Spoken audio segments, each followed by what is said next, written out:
this video, you are going to learn ecosystem concept and interaction between biotic components. What is the difference between habitat and niche? A habitat is the natural place where an organism or individual of a population live. It may be an island, small pond, or the tree.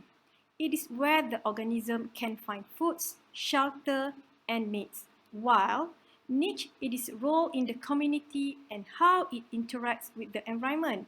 A niche involves how the organism eat, how they interact with other living things, and how they interact with non-living factors.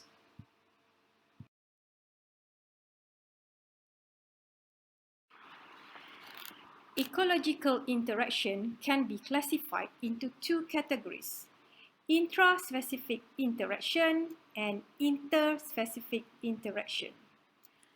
For intraspecific interaction is the interaction between organisms of the same species.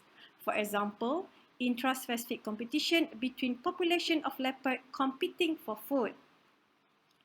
Interspecific interaction is the interaction between organisms of different species. For example, interspecific competition between lions and leopard for similar prey.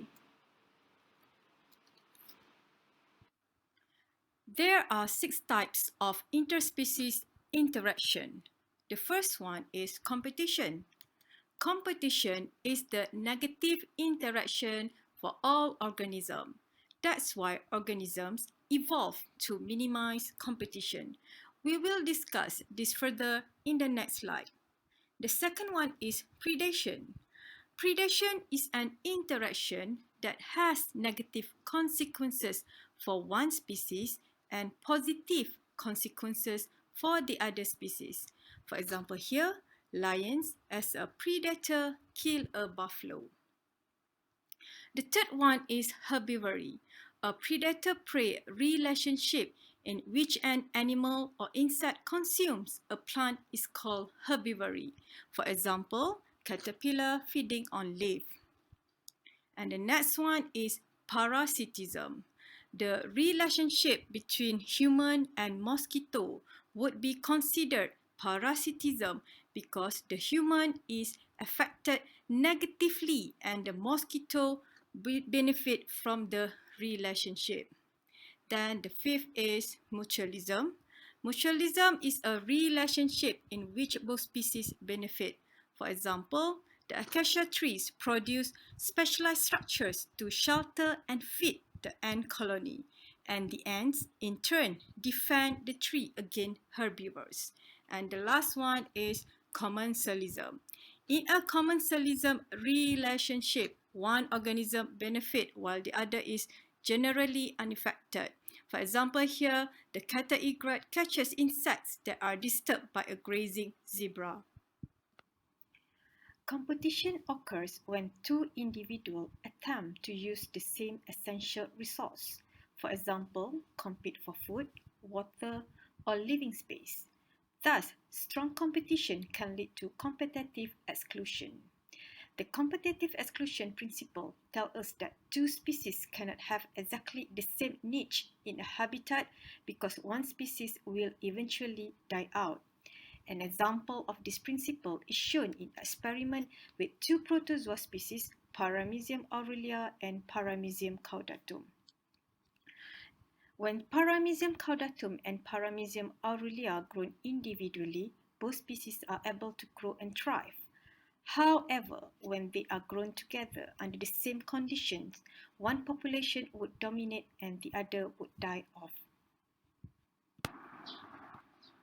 The statement that no two species can occupy the same niche at the same time is also supported by the observation in Barnacle species. On this diagram, we can see that a small barnacle, Tamalus, live on the high part on the intertidal zone, and the large barnacle, Balanus, live on the lower part. This is an example of realized niche. To determine whether the distribution of Tamalus is result of the interspecific competition of Balanus, Balanus were removed from the rock. As a result, Tremulous spread into the region formerly occupied by the ballooners. So we can see that tremulous barnacle can live both deep and shallow intertidal zone. This is example of fundamental niche. Competitive exclusion may be avoided if one or both of the competing species evolves to use different sources, occupy a different area, or feed during a different time of day. The result of this kind of evolution is called resource partitioning. The diagram here shows resource partitioning within 5 species of lizards, and we can see that each species lives in its own habitat and competition for food is reduced because each lizard species occupy a different microhabitat, thus occupying a distinct niche. So we can conclude that resource partitioning can lead to niche differentiation. Resource competition can also lead to character displacement. For example, big theft in Galapagos finches. Two species, Geospiza ferruginosa and Geospiza fortis, were observed. When two species are found on the same island, Geospiza ferruginosa has smaller size of beak than Geospiza fortis because they need to eat different food to reduce competition. Thus, the competition is reduced when two species become more different. However, if these two species are live on separate islands, they have similar big size. Might be they are not competing for the same food. Many animals develop behavioral adaptation in order to escape predators. There are several adaptations that help it to survive in its environment. For example, in behavioral defenses, some fish hide in coral, squirrels flee to escape from predator, and some animals naturally stick and travel together in groups called herds. Physical anatomical structures can also serve as a type of defense mechanism. For example, mechanical defense protects some species such as porcupine.